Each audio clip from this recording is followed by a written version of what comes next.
रेवंत रेड्डी जी, राहुल गांधी ने आपको बनाया, आपको मौका दिया, चीफ मिनिस्टर बनाया। अब राहुल गांधी कहते हैं कि चौकीदार चोर है, आप कहते हैं चौकीदार बड़ा भाई है। नहीं, आप रजत शर्मा जी, सिचुएशन को आप जानकारी करना है। जिस दिन Narendra Modi ji being an prime minister मेरा प्रदेश को आया था, पहली बार हम दोनों एक मंच पे बैठे थे, तो तब मैं कुछ जिक्र किया कि नरेंद्र मोदी जी आप बड़ा भाई है। Being an prime minister, this country is union of states. जितने सारे मुख्यमंत्री है, सब मुख्यमंत्रियों के लिए आप बड़ा भाई है। आप बड़ापन दिखाना है। आप गुजरात लेकर गए, gift city, bullet train, Sabarmati river front, सब सारे गुजरात लेकर गए। मेरा तेलंगाना के लिए आप मूसी रिवर फ्रंट दो, मेट्रो रेल दो, और वहाँ पर जितना भी डेवलपमेंट के लिए फंड्स है, फंड्स देना है कि आप बड़ा भाई है। अब ये सब सारे नहीं दिए तो आप हमेशा मोदी जी 5 ट्रिलियन इकानमी के बारे में बोल रहे हैं।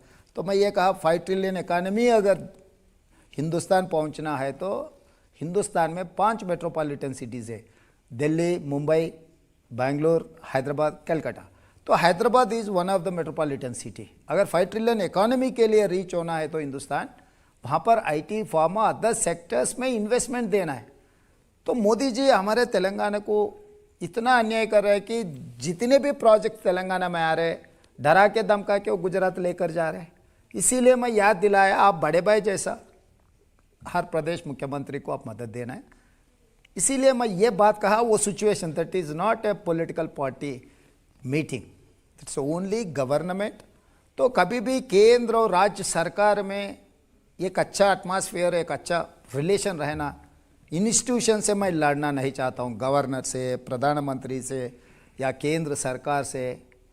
मेरा लड़ाई सैद्धांतिक लड़ाई है बीजेपी के खिलाफ, कांग्रेस। लेकिन राहुल जी तो रोज लड़ते हैं उनसे। हाँ, सैद्धांतिक लड़ाई तो चल रहा है ना। तो राहुल जी जो सोच से बोल रहा है वो अलग है। मैं जब मुख्यमंत्री बनकर प्रधानमंत्री को जब एड्रेस करता हूँ, मेरा स्टेट का जो ज़रूरत है मैं प्लेस करना ही पड़ेगा। मैं आपको एक और एग्जांपल देता हूँ। राहुल गांधी कहते हैं गौतम अडानी जेब कतरा है।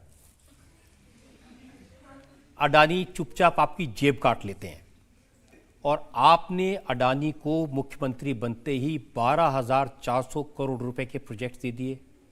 मैं मेरा प्रोजेक्ट नहीं दिए, Modi ji ports, airports, national highways और नवरत्ना जितना भी प्रोजेक्ट्स है, सस्ते में जो सरकार बनाने के बाद सस्ते में अदानी जी को दिए।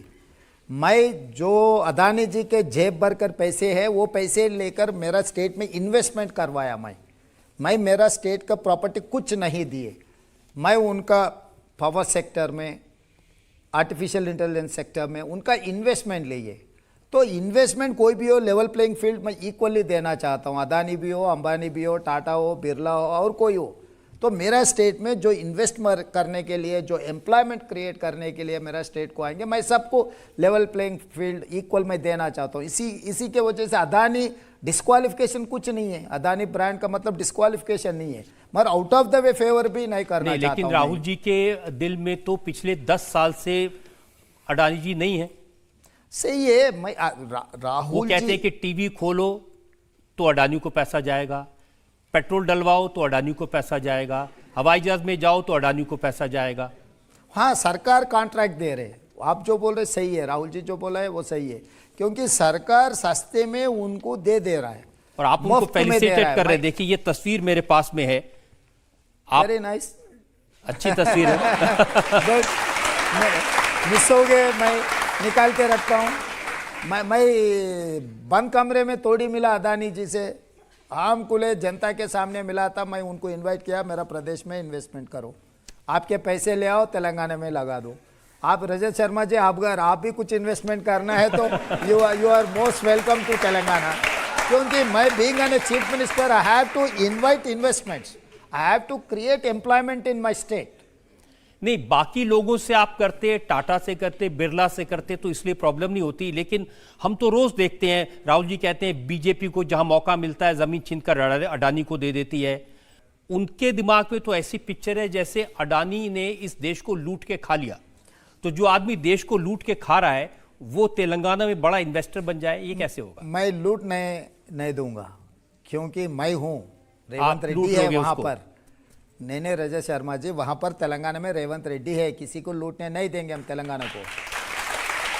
हम इन्वेस्टमेंट लेंगे, हम एम्प्लॉयमेंट देंगे, इन्वेस्टमेंट गारंटी देंगे। जो इन्वेस्टर मेरे प्रदेश में इन्वेस्टमेंट करने के लिए आ रहे हैं उनका गारंटी मैं दूंगा, उसका पैसे के लिए कोई चिंता करने का जरूरी नहीं है।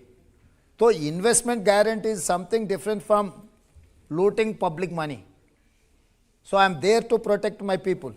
लेकिन जो बहुत सारे ऐसे लीडर्स हैं जो हाल ही में कांग्रेस छोड़ा है, जिन्होंने, जो कांग्रेस पार्टी के स्पोक्स पर्सन थे, वो ये कहते हैं कि कांग्रेस में उनसे कहा जाता है वेल्थ क्रिएटर्स के खिलाफ बोलो, वेल्थ क्रिएटर्स को, अडानी को, अंबानी को खड़ा मत होने दो। अभी छोड़ने वाले का चिंता क्या है, किसका ने जा रहे, कौन सी पार्टी में जा रहे, वो भाषा ये बोलेंगे।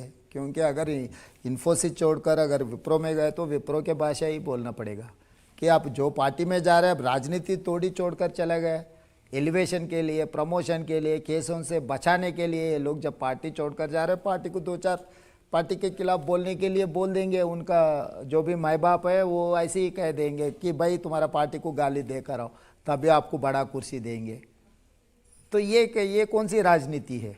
अब केटीआर ने तो आज ही स्टेटमेंट दिया है कि लोकसभा चुनाव के बाद में रेवंत रेड्डी भी बीजेपी में शामिल हो जाएंगे। अभी मैं वही कह रहा हूँ, वो जो अंडरस्टैंडिंग है, आज भी लोकसभा में 5 सीट हम जीतने का, लोकसभा सीट से मैं आपको बोल के जा रहा हूँ, महबूब नगर, छेवेला, भुवनगिर, जहीराबाद, मलकाजगिरी, 5 सीटों में बीआरएस वाले सीधा बीजेपी को जिताने के लिए सुपारी उठाए। सो आदमी मेरे खिलाफ क्या बोलेंगे? मैं बीजेपी में जाना है तो 2017 में मैं खुद बीजेपी में जाता था, तभी भी बीजेपी सरकार में थे। आज मैं मुख्यमंत्री बना हूं कांग्रेस पार्टी में, मेरे को क्या ज़रूरत है? अगर मैं पावर मांगा रहा तो तभी उन्हीं के पार्टी में 2014 में जाता था, मंत्री बनता था, 2017 में बीजेपी में जाता था, कुछ मंत्री बनता था। मैं all this days, all 17 years I have been in opposition. मेरा नाम पे, मेरा मेहनत से मैं चुनाव लड़कर, मैं चुनाव जीतकर मैं मुख्यमंत्री बना। मैं किसी का मिर्ची पे नहीं बना, बाप के नाम पे, परदादा के नाम पे मैं मुख्यमंत्री नहीं बना, मैं मेहनत करके मुख्यमंत्री बना। तो केटीआर को मेरे को क्या लेना देना है भाई? वो मैनेजमेंट कोटा है, बाप के नाम पे नौकरी मिला है उनको, बिना बाप के नाम वो चपरासी भी नहीं बन सकेगा।